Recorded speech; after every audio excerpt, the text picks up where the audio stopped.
Ивент итгэгч Skytel.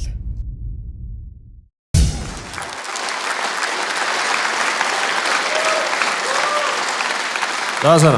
Сайн. Өөрийгөө танилцуулаарай. Хөгжим мужик коллежийн 3 дахь курсын оюутан дуулал гэдэг. Яагаад авиаслан монголчууд шоунд оролцъё гэж шийдсэн?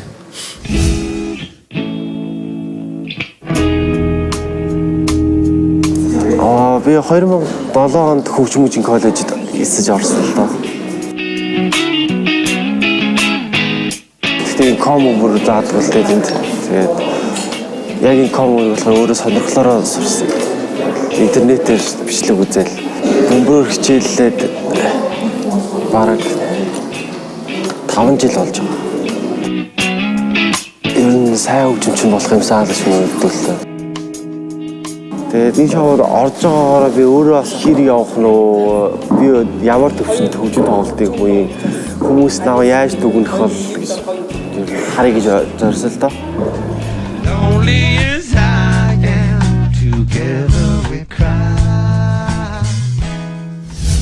За амжилтсаа. За.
Яагаад бөмбөр тоглодог болсон ер нь?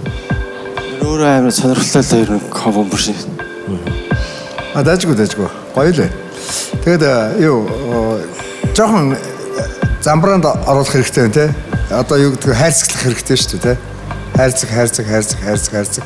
Түүний дундах холбоос те. Ер нь зүгээр дайжгүй.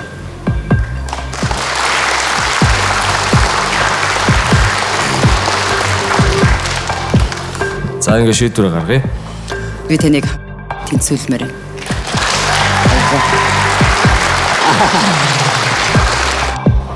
Би чамайг дараагийн шатанд үнэхээр хармаар тэнцлээ. Баярлалаа. Тийм ч хангалттай биш байгаа учраас тэнцсэнгүй. За ингээд хоёр тэнцсэн нэг тэнцээгүй. Би тэнцүүлвэл тэнцэнд. Тэнцгүй.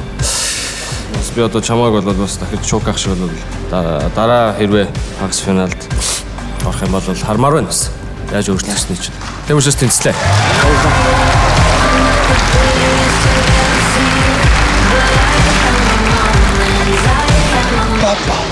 Чам цаг батаа л да. Тун тэнцээд. За гай.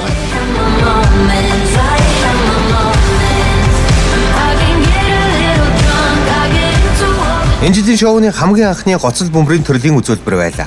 Бөмбөрчид хөгжимчдийн ард биш, урд нь гоцолж болдог гэдгийг харуулах зорилго тавьсан дууллын үзүүлбэр шүүгчдэд таалагдж тэнцлээ гэсэн үнэлгээ авлаа. Авиаслан монголчууд шоуг үзэж байгаад баярлалаа. Хэрв та илүү сонирхолтой онцгой үзүүлбэр үзэхийг хүсвэл манай YouTube сувагт нэгдээрэй.